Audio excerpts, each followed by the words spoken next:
Hi, you're listening to The Humans We Are with Carola, episode number 10.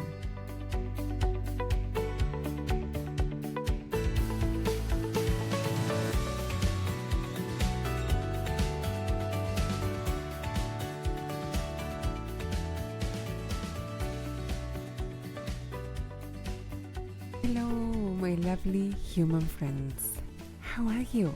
What's going on with your human? If you're new here, please let me welcome you. I am grateful for your time and your attention, and I promise to do my best every week to honor you by offering my best here.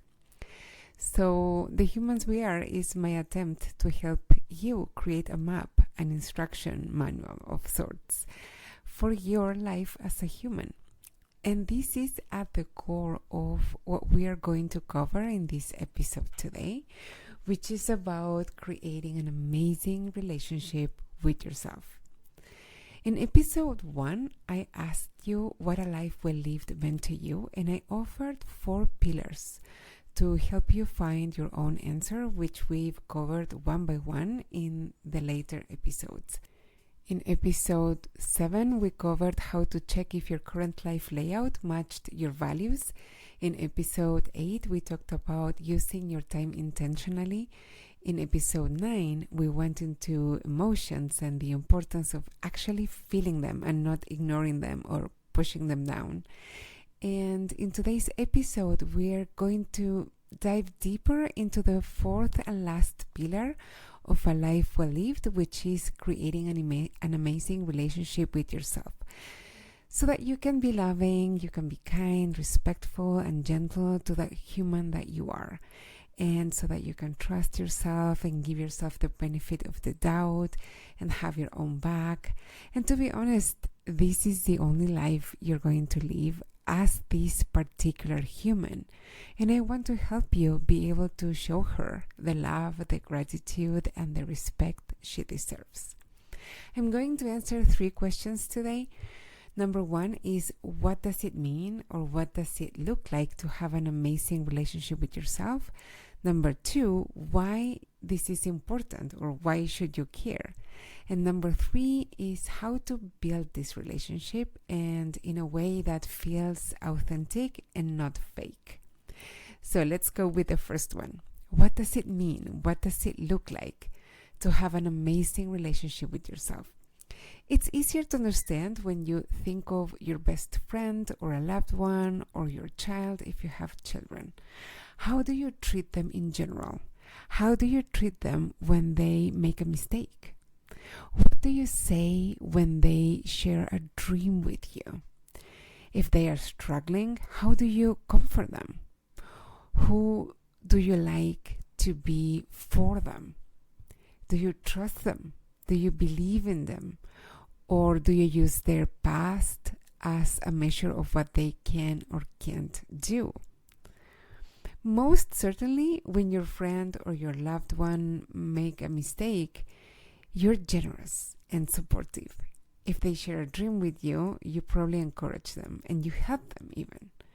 You admire them for their dreams. If they're struggling, you listen. You empathize, you validate their experience, and you show compassion. You believe in them and you don't hold their past failures against them. You give them the benefit of the doubt, you try to understand where they come from, and you try to find empathy and acceptance. Having an amazing relationship with yourself means treating yourself with that same degree of love, kindness, and respect. So number 2, why is this important? Why should you care? Well, for starters, a life where you treat yourself amazingly is easier to enjoy. And secondly, because for most of us, when we feel unsatisfied in life, we start trying to change ourselves or change our circumstances in order to feel better. But no matter how much you change yourself and your circumstances, if you keep treating yourself poorly, you'll stay unsatisfied. Those changes you make may or may not elicit a change in how others treat you, but even if it does, it won't matter if you don't believe them, because the way you think about yourself hasn't changed.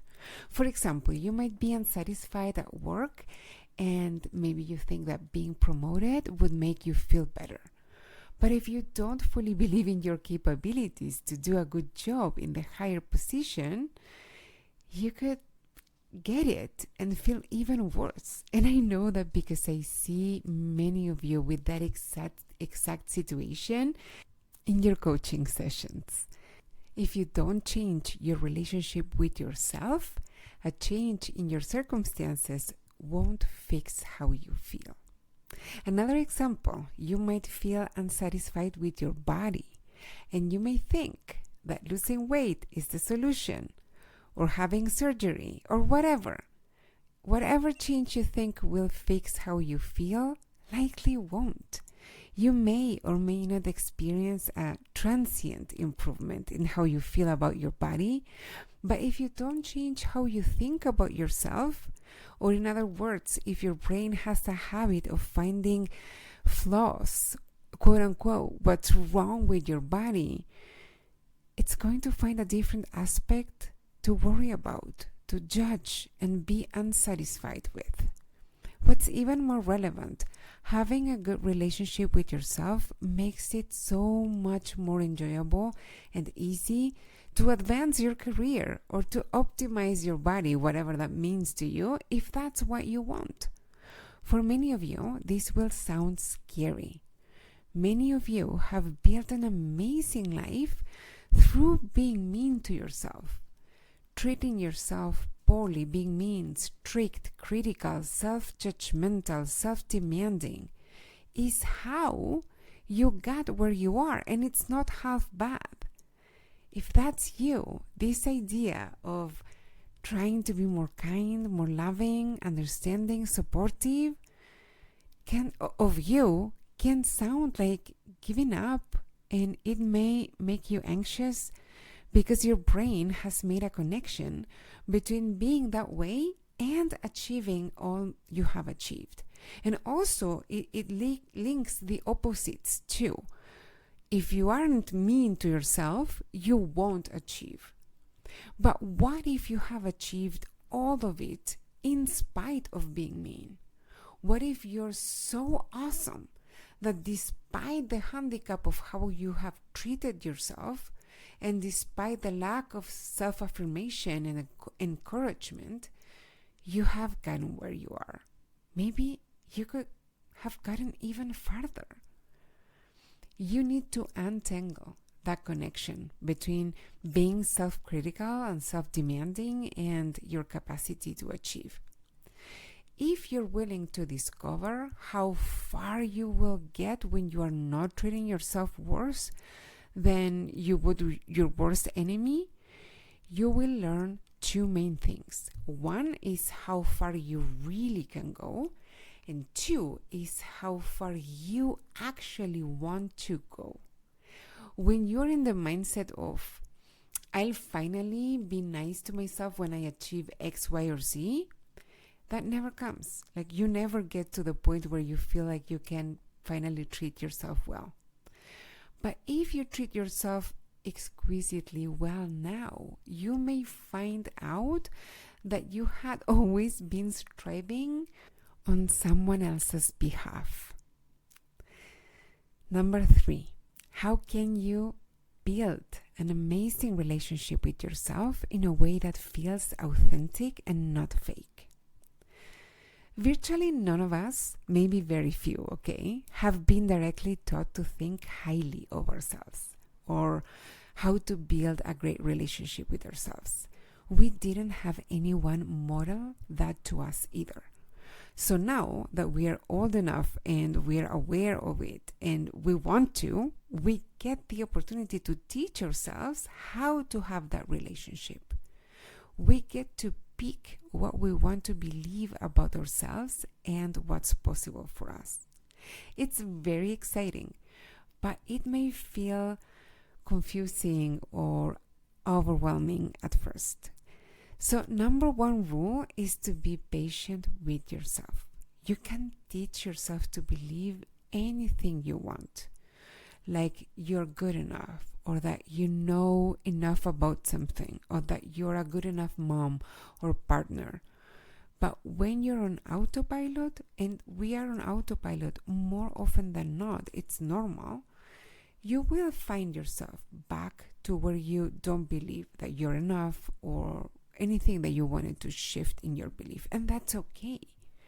In fact, that is a great opportunity to notice the impulse to think, I should know better, or why am I so slow, or why am I so filling the blank, and be patient and kind.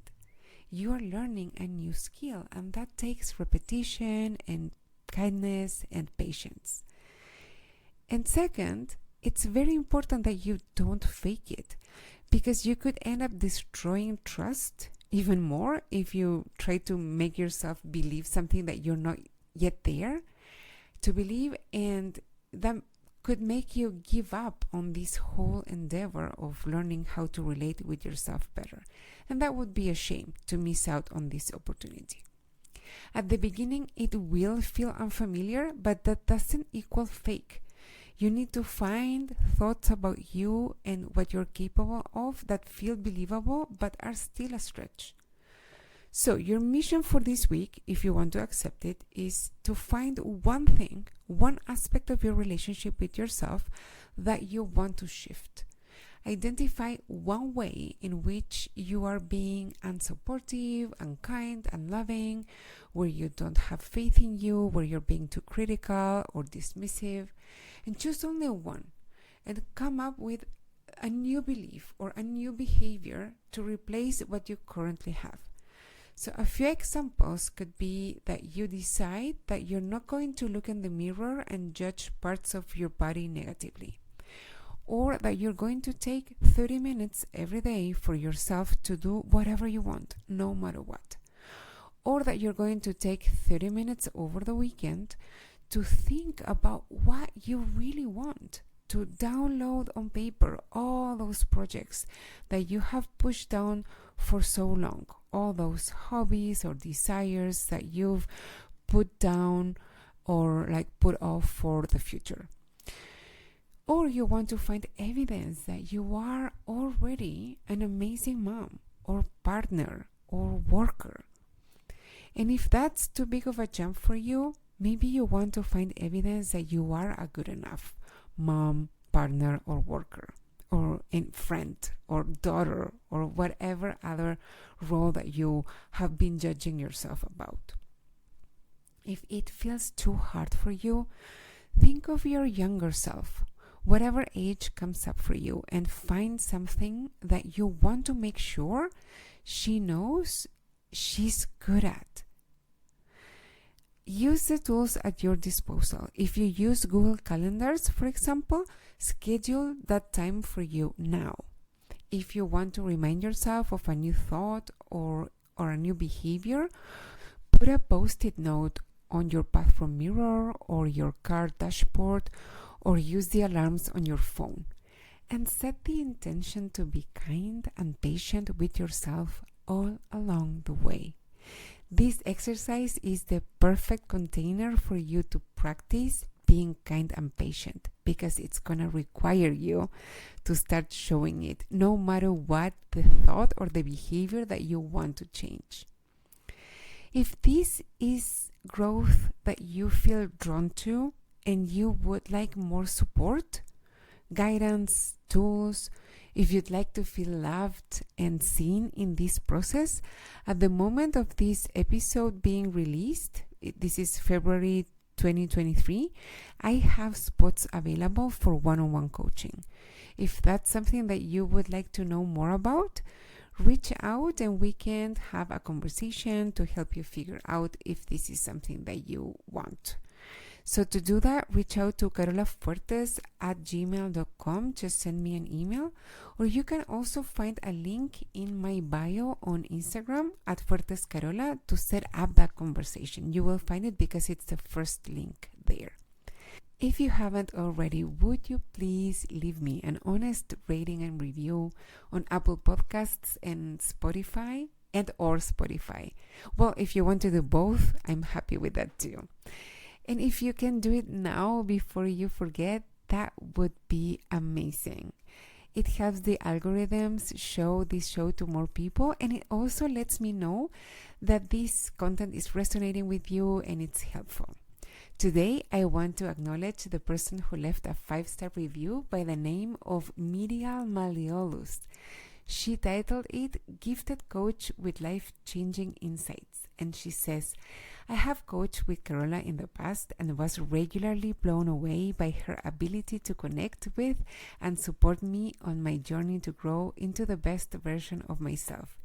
She has an uncanny knack for this work, a true natural at coaching who can change your life if you let her into your heart so you can do the work that leads to new beliefs and identity. This podcast is a wonderful extension of that coaching, and I look forward to the next installment each week to remind me of the valuable lessons I learned while coaching with Carola. Please keep them coming. I will. And thank you so much for that review. It really warms my heart. That's all for now. I will be back next week. And in the meantime, notice one way that you want to shift in your relationship with yourself and start practicing now. And also, be kind to yourself and others more than you think is needed. That is all, my lovely humans. Bye-bye for now.